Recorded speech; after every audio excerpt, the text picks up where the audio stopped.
میرے پیارے آقا علیہ الصلوۃ والتسلیم کے پیروانوں، شہر بستام کا واقعہ ہے۔ حضرت بایزید بستامی رحمۃ اللہ تعالی علیہ آپ کی خدمت میں کچھ گاؤں والے آئے، بہت پریشان، چہرے افسردہ، غم زدہ۔ آپ نے فرمایا کیا وجہ ہے پریشانی کی، مسئلہ کیا؟ ان لوگوں نے کہا حضور ہم فلاں گاؤں کے رہنے والے، بڑے اطمینان و سکون کی زندگی گزر رہی تھی، اللہ کی دی روزی کھاتے تھے، اللہ کے سجدے کرتے تھے، لیکن چند دن پہلے ہماری آبادی میں ایک رقاصہ آئی، ایک ناچنے والی آئی، اس نے کرائے کا مکان لیا، ہر شام اس کے گھر سے ڈھول گھنگرو کی آواز آتی، ہر شام اس کے گھر سے ناچ گانے کی آواز آتی، اور ہماری آبادی کے نوجوان خود بخود کھچے ہوئے وہاں چلے جاتے ہیں۔ اگر ماں روکتی ہے تو جوان بیٹا ڈانٹ دیتا ہے، اگر باپ روکتا ہے تو جوان بیٹا جھڑک دیتا ہے۔ ہم اس رقاصہ سے پریشان ہیں، ہمیں اس بات کا ڈر ہے کہ اگر وہ نہ گئی ہماری آبادی سے تو کہیں اللہ کا عذاب نہ نازل ہو جائے، ہمارے نوجوان ماں باپ کے باغی و غدار نہ ہو جائیں، ہماری آنے والی نسلیں تباہ برباد نہ ہو جائیں۔ ہم اسی لیے آپ کی بارگاہ میں آئے ہیں، آپ اللہ کے نیک بندے ہیں، آپ ہمارے لیے دعا کریں، آپ کو انتظام کریں۔ فرمایا گیا حضرت بایزید بستامی رحمۃ اللہ تعالی، آپ نے گاؤں والوں سے کہا ٹھیک ہے مجھے پتہ لکھوا دو، میں ضرور اس کے حوالے سے کوئی حل نکالوں گا، اس کا سولوشن نکالوں گا۔ اب وہ گاؤں والے پتہ لکھا کر اطمینان سے چلے گئے۔ دوسری صبح آتی ہے، فجر کی نماز کے بعد حضرت بایزید بستامی رحمۃ اللہ تعالی نماز پڑھ کر روانہ ہوئے اس گاؤں کے پتے کو لے کر۔ آپ نکلتے ہیں اس گاؤں کی طرف، آپ تلاش کرتے کرتے اس گاؤں میں پہنچ گئے۔ وہاں پہنچ کر آپ نے رقاصہ کا پتہ پوچھنا شروع کیا۔ اب جب رقاصہ کا پتہ پوچھتے ہیں لوگ پریشان ہیں، ایک داڑھی والا ناچنے والی کا پتہ پوچھتا ہے، ایک نورانی چہرے والا گناہگار عورت کا پتہ پوچھتا ہے۔ بہرحال کسی نے سوال نہ کیا، لوگوں نے رقاصہ کا پتہ بتا دیا۔ شام ہونے سے پہلے حضرت بایزید بستامی رحمۃ اللہ تعالی اس عورت کے گھر پر پہنچتے ہیں، اس کے دروازے پر مصلی بچھاتے ہیں، وہیں بیٹھ کر اپنی عبادت شروع کر دیتے ہیں، اللہ کا ذکر و تسبیح پڑھنا شروع کر دیتے ہیں۔ شام ہوئی، جب ناچ گانے کا وقت ہوا، نوجوان چلے اس رقاصہ کے گھر کی طرف، لیکن دروازے پر حضرت بایزید بستامی کو دیکھا، کسی کی جرت نہ ہوئی، لوگ آتے سلام کرتے چلے جاتے تھے، سلام کرتے چلے جاتے تھے۔ رقاصہ پریشان ہے کہ اب تک کوئی آیا کیوں نہیں، محفل کے سجنے کا وقت ہو گیا، رات ہو گئی ہے، اب تو ڈھول گھنگرو بندنے چاہیے، آواز ناچ گانے کی بلند ہونی چاہیے، لیکن اب تک کوئی کسٹمر کیوں نہیں آیا۔ آخر خادمہ سے کہتی ہے ذرا جا کر دیکھ تو صحیح،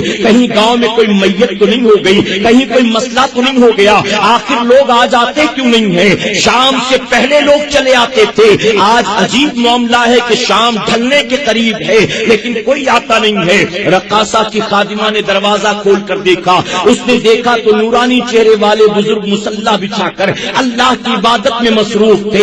اندر جا کر معاملہ بیان کرتی ہے، رقاصہ باہر آتی ہے غصے میں، آنے کے بعد کہا کون ہے تو جو میرے دروازے پر بیٹھا ہے، کون ہے جو میرے کاروبار میں رکاوٹ بنا بیٹھا ہے، آخر تو یہاں کیوں بیٹھا ہے؟ حضرت بایزید بستامی فرماتے ہیں مسکرا کر، اے عورت غصہ نہ کر، میں تجھ سے آج تیری رات خریدنے آیا ہوں، آج کی رات میں تجھ سے تیری خریدنا چاہتا ہوں، بتا تیری رات کی قیمت کیا ہے؟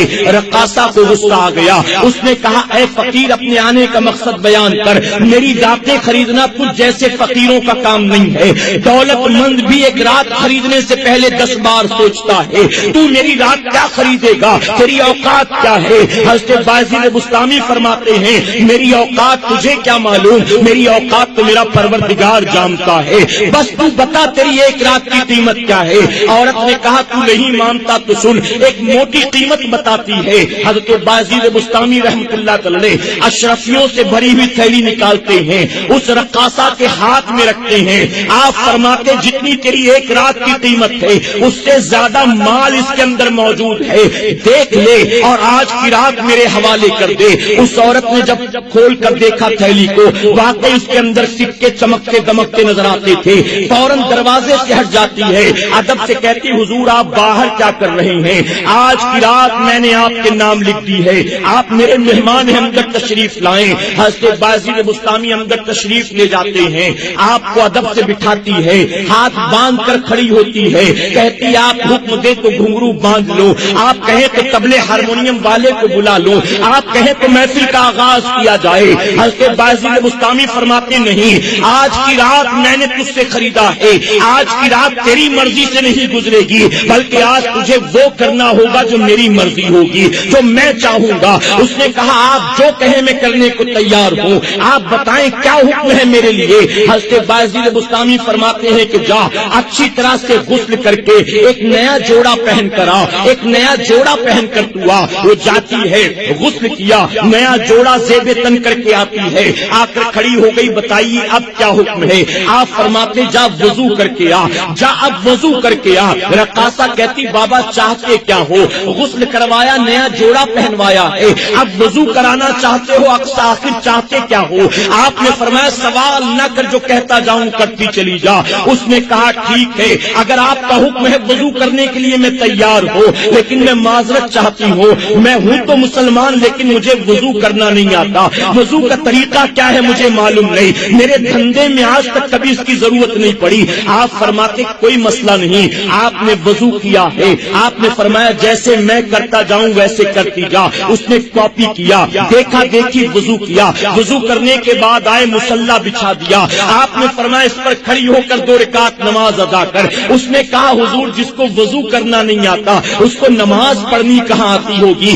آج تک کبھی میں نے اللہ کا سجدہ نہیں کیا۔ حضرت بایزید بسطامی نے کچھ نہیں کہا، آپ نے آگے اپنا مصلی بچھا لیا، اس پر کھڑے ہو گئے۔ آپ فرماتے جیسے جیسے میں کرتا جاؤں ویسے ویسے تو کرتی جا۔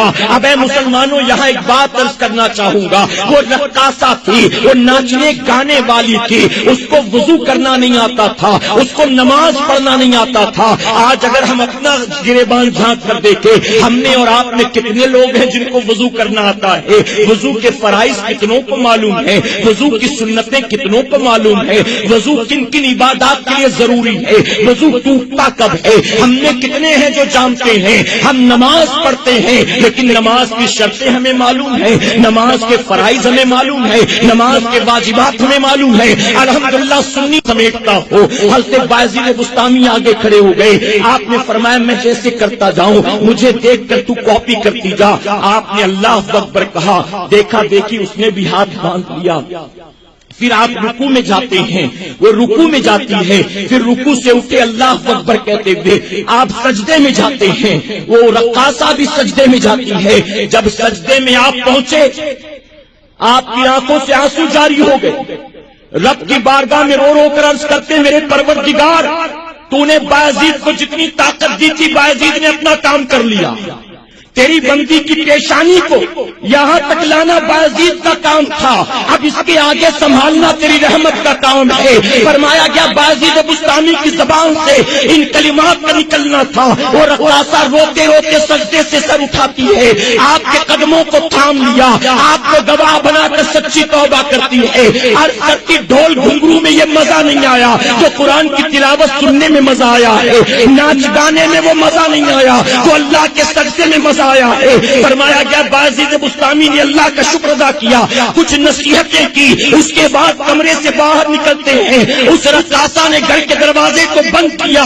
فرمایا گیا کل جو ناچنے گانے والیوں میں مشہور تھی اللہ کے سجدوں کی برکت سے موت آنے سے پہلے وہی رقاصہ اللہ والیوں میں مشہور ہو گئی۔ رب کا وعدہ حق ہے، نماز روکتی ہے بے حیائی اور برائی سے۔